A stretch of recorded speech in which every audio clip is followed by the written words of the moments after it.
Cyril කියන්නේ ගොඩක් මහන්සි වෙලා වැඩ කරලා Tamanගේ බිරිඳට සහ දරුවන්ට ගොඩක් හොඳින් සලකන ස්වාමි පුරුෂයෙක්. ඔහුගේ රැකියාව වුණේ ගොවිතැන. ඔහුගේ සියලුම ඉඩම් ගඟකට මායිම් වෙලා තිබුණ නිසා ඔහුගේ හැම ගොවිතැනක්ම ඉතා සාර්ථකව කරගෙන යන්න සිරිල්ට හැකියාව ලැබුණා. සිරිල් කෙතරම් මහන්සි වෙලා වැඩ කළත් සිරිල්ගේ බිරිඳ යසෝමට නම් සිරිල් පිළිබඳව කිසිම හොඳක් තිබුණේ නැහැ. ඇය තරමක් නපුරු ලෝභ කාන්තාවක්. සිරිල් කොතරම් මහන්සි වෙලා වැඩ කළත් ඇය හැමදාම කළේ සිරිල්ගේ අඩුපාඩු කියපු එකම විතරයි. අච්චර බෑ කියද්දිත් අපේ අම්මලත් මාව මේ මිනිහටම කසාද බඳලා දුන්නනේ. මටත් ඉතින් වෙන්නේ මැරෙනකම්ම මේ පොළව හාර දුක් විඳින්න තමයි. මොකද්ද යසෝම ඔහෙට ඔය වෙලා තියෙන්නේ? අපේ කුඹුරකට හරි හේනකට හරි ගියොත් ඔහේ හැමදාම ඔය කතාව කියනවා. ඔහේගේ ඔය කතා හින්දා කවදා හරි දවසක අපිට කණ්ඩත් නැති වෙයි. ඔහේට උදව් කරන්න එන්න බැරි නම් ගෙදරට වෙලා ඉන්න. අදත් යසෝමා සුපුරුදු විදිහටම කුඹුර මැදම සිරිල් සමග රණ්ඩුවක් පටන් ගත්තා. මේ අතරතුර සිරිල්ගේ කුඹුරට මායිම්ව තිබූ ගඟේ යම් කිසි දෙයක් පාවෙමුණුයි තිබුණේ. නමුත් සිරිල් සහ යසෝමා මේ දුටුවේ නැහැ. ඔවුන් දිගටම ඔවුන්ගේ රණ්ඩුව පවත්වාගෙන ගියා. පසුව සිරිල් දුටුවා ගඟ දිගේ වේවැල් කූඩයක් Tamanගේ කුඹුර දෙසට ගලාගෙන එන බව. මෙය දුටු සිරිල් සහ යසෝමා මේ කුමක්දයි කියා බලන්න කූඩය ළඟට ගියා.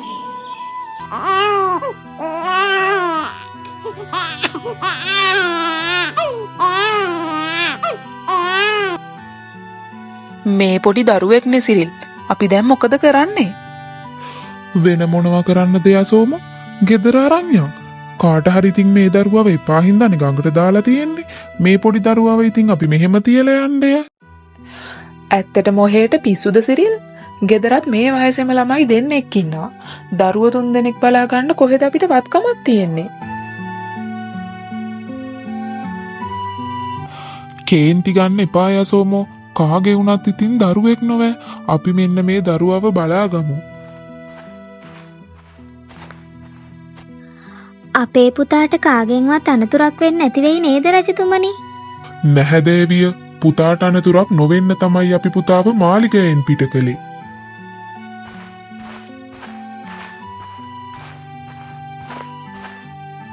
සතුරු සේනාව රාජ්‍යයේ ළඟටම ඇවිත්.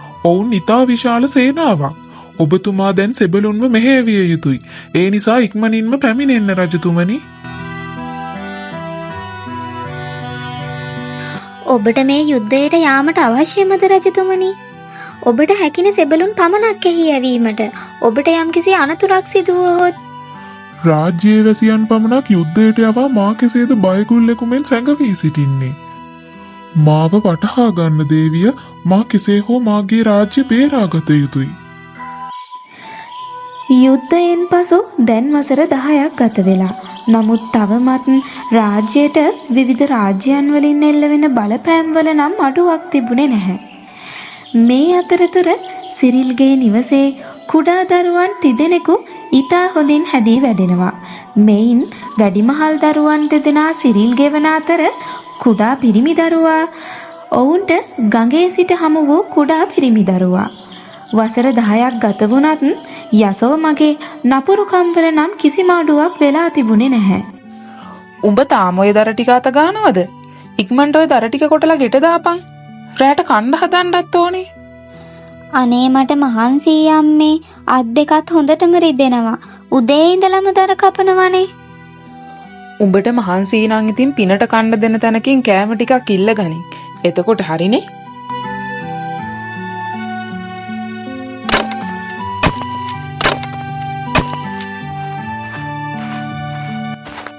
මේ පුතේ පොඩ්ඩක් මාත් එක්ක කුඹුරට ගිහින් එන්න යමුද? කුඹුරේ වැඩ ගොඩ ගැහිලා හේනට යන්නත් තියෙනවා. මේ පොඩි දරුවගේ නම වුණේ නිමල්. සිරිල් සහ යසෝම තමයි මේ ළමයාට මේ නම දාලා තිබුණේ. සිරිල් නිතරම නිමල්ගෙන් මෙයාගේ කුඹුරේ වැඩවලට උදව් ගන්න පුරුදු වෙලා හිටියා. ඉතින් අදත් සුපුරුදු විදිහටම නිමලුත් එක්ක කුඹුරට ගියපු සිරිල් කුඹුරේ වැඩ ඔක්කොම නිමල්ට බාර දීලා හේනට යන්න පිටත් වුණා. ඒ හවස් වෙන්න කලින් අනිවාර්යෙන්ම ගෙදර එන්න කියලා. නමුත් හවස් වෙනකොටත් නිමල් ගෙදර ඇවිත් තිබුණේ නැහැ. ඉතින් පවුල ඉතිරි 4 දෙනා රාත්‍රී ආහාරය ගන්න සූදානම් වුණා. මේ කිසිම කෙනෙක්ට නිමල් ගැන වැඩි ගාණක් තිබුණේ නැහැ. ඔහු රෑබෝ වෙලා කුඹුරේ වැඩ සියල්ලම අවසන් කරලා ගොඩක් රෑ වෙලා තමයි ගෙදර ගියේ. කොච්චර වැඩ කරත් නිමල් ගෙදර යනකොට එයාට කන්න කෑම ඉතුරු වෙලා තිබුණේ නැහැ. ඉතින් එදා දවසේ බඩගින්නෙම නිමල් නින්දට ගියා.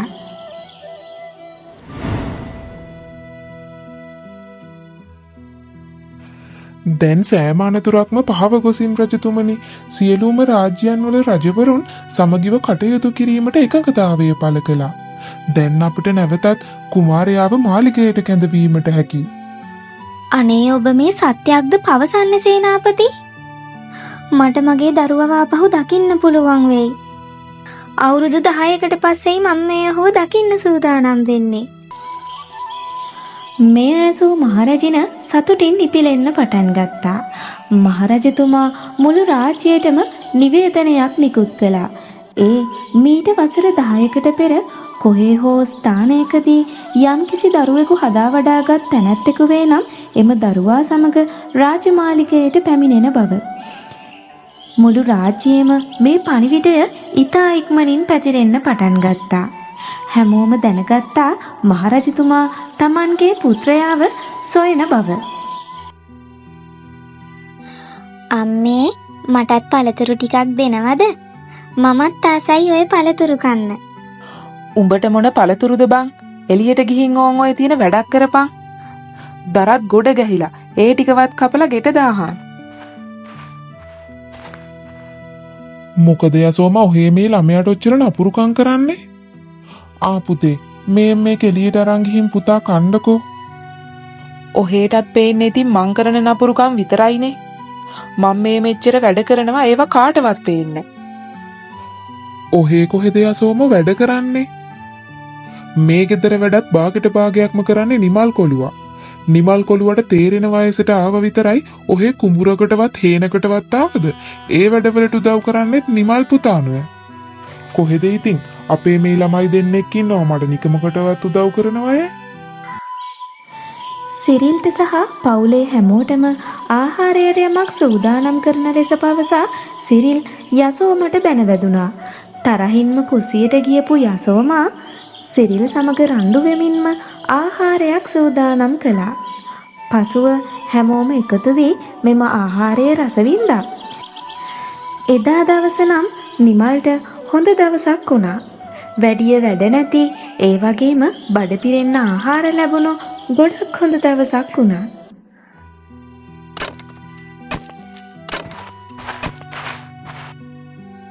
නිමල් හැමදාම උතෙන්ද වෙලා දරපලපල ඉන්නද කල්පනාව? කුඹුරට ගිහින් කුඹුරේ බෙහෙත් ටික ගහලා එන්න.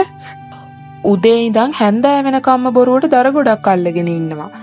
වෙන කිසිම වැඩක් කරන්නේ නැහනේ. හා මං යන්නම් අම්මේ. මං උඹේ අම්මා නෙවෙයි බොල. කොච්චර කිව්වත් අහන්නේ නැහනේ. දැන් කුඹුරට ගිහින් බෙහෙත් ටික ගහපන්. තාත් ඇවිත් ඇහුවොත් කියපන් අම්මා කිව්වේ නෑ උඹේ කැමැත්තටයි කරේ කියලා. කෝකෝ දැන් ඇති සෙල්ලම් කරා. අම්මා රසයට තේ හදලා තියෙන්නේ. දැන් ඉතින් දෙන්නම ගෙට ගිහින් තේ ටික බොමුකෝ. හා අපි එන්නම් අම්මේ. නිමල් පව් නේද මල්ලි? අපේ අම්මා ගොඩක් නපුරු විදිහටයි නිමල්ට සලකන්නේ. ඔව් අක්කේ, එහෙම කරන්න එපා කියලා කිව්වහම අම්මා අපිටත් බනිනවා.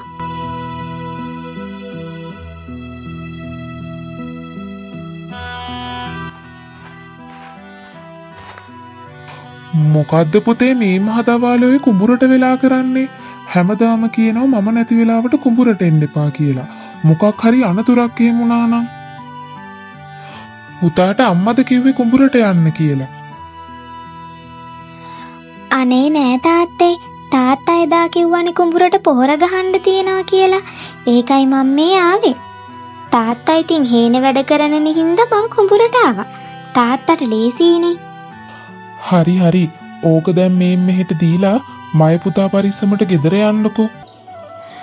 සිරිල් වැඩ ඉවර වෙලා ගෙදර එනකොට ගොඩක් රෑ වෙලයි තිබුණේ. සිරිල් ගෙදර එනකොටම එළියේ නිදාගෙන හිටපු නිමල්ව දැක්කා. සිරිල්ට මේ නිමල් ගැන ගොඩක් දුකයි.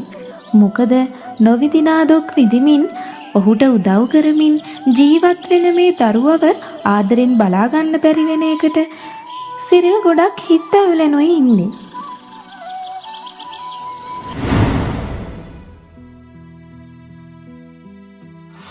මහරජතුමනි, මම මේ දරුවව මීට වසර 10කට කලිනුයි හදාගන්න ගත්තේ.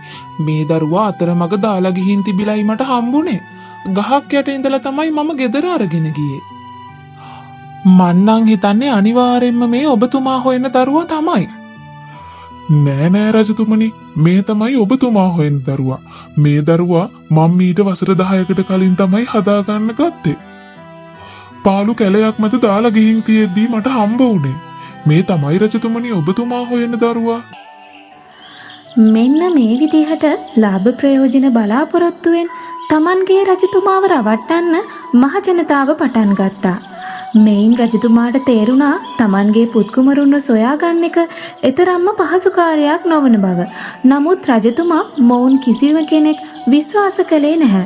මොකද ඔහු හොඳටම දැනගෙන හිටියා ඔහු තමන්ගේ පුත්‍රයාව ගඟේ පා කළ බව. ඉතින් මේ කිසිවෙකුත් පවසන කිසිවක් රජතුමා විශ්වාස කළේ නැහැ. මෙන්න මේ අතරතුර යසෝමට සහ සිරිල්ට මහරජතුමා තමන්ගේ පුත්‍රයා සොයන බව දැනගන්න ලැබුණා. ඉතින් ඔවුන් තමන්ගේ පුත්‍රයාව ඒ සඳහා ඉදිරිපත් කරන්න සූදානම් වුණා. යසෝමෝ, අපි දැන් ගිහින් මහරජතුමාට මොනවද කියන්නේ? මම නම් කවදාවත් ඔය මාලිගාවට ගිහින්නේ. පොඩි හරි වැරැද්දක් වුණොත් ඉතින් මරණ දඬුවම තමයි.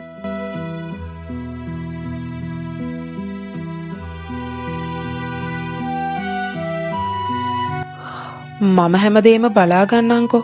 ඔහේ නම් ඔන්න මාලිගාවට ගිහින් කටවත් අරින්න බෑ. ඇත්තටම අපේ නිමල් කොළුවා රාජකුමාරයෙක්ද දන්නේ නේද යසෝමෝ? එහෙම වුණොත් නම් ඔහෙට මරණ දඬුවම තමයි හම්බ වෙන්නේ. නිමල් කොළුවට කරපු හතුරුකම් වලට. ඔහේ පඬිත වෙලා නිමල් කොළුවා ගැන එහෙම රජතුමාට කියනව නෙවෙයි. එහෙනම් ඉතින් ඔහේ කාගේ ගැනද යසෝමෝ රජතුමාට කියන්න යන්නේ? යසෝම මේ වතාවෙත් ඇයගේ දුෂ්ටකම් සහ කපටිකම් එලි දක්වන්න පටන් ගත්තා. ඇය මේ වතාවේ උත්සාහ කරන්නේ රාජ්‍යයේ මහරජතුමාව රැවටීමටයි. ඇය නිමල් වෙනුවට තමන්ගේ පුත්‍රයාව මහරජු වෙත ඉදිරිපත් කරන්න තීරණය කළා. තමන්ගේ පුතා ගඟේ සිට හමු වූ බව පවසා තමන්ගේ පුතාට රාජ්‍යයේ රාජකුමර තනතුර ලබා දීමටයි ඇය උත්සාහ කරන්නේ.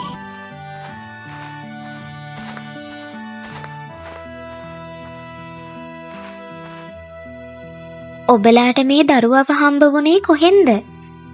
මේ දරුවව හදාගන්න අරන් දැන් කොච්චර කාලයක් වෙනවද? අපට මේ දරුවව හමුුනේ මීට වසර 10කට පෙරයි මහරජිනියනි. අපේ කුඹුරට මායිම් වයි ගඟ පිහිටලා තිබෙන්නේ. අපි දෙන්න එක දවසක් කුඹුර වැඩ කර කර ඉන්නකොට වේවැල් කූඩේක දරුවෙකු ගහගෙන ආවා. ඊට පස්සේ තමයි අපි මේ දරුවව ආදරෙන් හදා වඩා ගත්තේ. මේ තමයි කූඩයේ දාලා තිබුණු දරුවා ඔතා තිබුණු රෙදි කැබැල්ල. එය මම පරිස්සම් කරලා තියාගත්තා. ඔබතුමියට හැකිනම් මේ පරීක්ෂා කර බලන්න. මේ තමයි ඔබේ සත්‍යම දරුවා. තමන්ගේ එකම දරුවා සොයාගත් මහරජු සහ මහරැජින බොහෝම සතුටු වුණා. ඒ වගේම මෙම පුත්‍රයා එදිනම මාලිගාවේ නවත්වා ගත්තා. ඒ විතරක් නෙමෙයි, යසෝමට සහ සිරිල්ට ඔවුන්ගේ මුළු ජීවිත කාලයම සතුටින් ජීවත් වීමට අවශ්‍ය රන්කාසි සහ ත්‍යාග බොහෝමයක් ලබා දුන්නා. මේවා නිවසට රැගෙන ගොස් මේ දිහා බලමින් යසෝම බොහෝම සතුටු වුණා. නමුත් තවමත් නිමල්ට යසෝම සිදු කරන කරදරවල නම් අඩුවක් වුණේ නැහැ. මම ඔහේට කිව්වනි සිරිල් මේ වැඩේ අනිවාර්යෙන්ම හරියනවා කියලා. දැන් ඉතින් අනාගත මහරජතුමා අපේ පුතා තමයි. ඒ විතරක් යෑ මේ ධනස්කන්ධනාව. මහරජතුමා සහ මහරජින යසෝමගේ පුත්‍රයා සමග කාලය ගත කිරීමට පටන් ගත්තා. වැඩි වේලාවක් යන්නට කලින්ම මහරජතුමාට මෙම පුත්‍රයාගේ වෙනසක් තේරුණා. ඒ තමන්ගේ පුත්‍රයාගේ කුඩා කල තිබූ කිසිදු ලක්ෂණයක් මේ දරුවා තුල නොතිබීමයි. උපන් ලප හෝ වෙනත් කිසිම දෙයක් මේ දරුවා තුල තිබුණේ නැහැ. රජතුමාට යසෝමලා පිළිබඳව සැකයක් ඇති වුණා. ඒක නිසා රජතුමා කාටත් නොකියාම යසෝම සහ සිරිල්ගේ නිවසට යන්න පිටත් වුණා. මහරජතුමා එහි යන විටත් සිරිල්ගේ නිවසේ කිසිවෙකුත් සිටියේ නැහැ. ඒක නිසා ඔහු සිරිල්ව සොයාගෙන සිරිල්ගේ කුඹුරට යන්න පිටත් වුණා. මහරජතුමා එහි යන විට කුඹුරේ වැඩ කරමින් සිටි නිමල්ව දුටුවා. මහරජතුමාට මේ නිමල් දුටු විට තමන්ට හුරු පුරුදු බවක් සහ නිමල්ව මීට පෙර දැක ඇති බවක් දැනුණා. ඉතින් මහරජතුමා යසෝමට සහ සිරිල්ට මෙම පුත්‍රයාවත් රැගෙන මාලිගාවට පැමිණෙන ලෙස පැවසුවා. යසෝම තමන්ට සිදු කළ ඇත්තේ ඉතා බරපතල වංචාවක් බව රජතුමා දැනගත්තා. මේ කුඹුරේ වැඩ කරමින් සිටින්නේ වෙන කවුරුත්ම නෙවෙයි තමන්ගේ පුත් කුමාරයා බව රජතුමා දැනගත්තා. අනේ අපිට සමාව දෙන්න රජතුමනි. ආයේ කවදාවත්ම මේ වගේ දෙයක් කරන්න නැහැ. අනේ සමාව දෙන්න රජතුමනි. අපිට සමාව දෙන්න. අවසානයේදී යසෝමට තමන් සිදු කළ මේ වංචාව පිළිබඳව පසුතැවෙන්න සිද්ධ වුණා. ඒ වගේම නිමල්ට තමන්ගේ දෙමව්පියන්ව මුණ ගැහෙන්න අවස්ථාව ලැබුණා. ඒ විතරක් නෙවෙයි මෙතරම් කාලයක් නොලැබුණු දෙමව්පිය සෙනෙහස නිමල්ට අත්විඳින්න අවස්ථාව ලැබුණා. මහරජතුමා යසෝමට සහ සිරිල්ට කිසිදු සමාවක් ලබා දුන්නේ නැහැ. මෙතරම් කාලයක් නිමල්ට සිදු කළ වැරදිවලට සහ නිමල්ට සැලකූ ආකාරයට ඔවුන්ට දඬුවම් ලැබුණා. ඒ විතරක් නෙවෙයි මහරජුව රැවටුව නිසා යසෝමට දැඩි දඬුවම් ලැබුණා.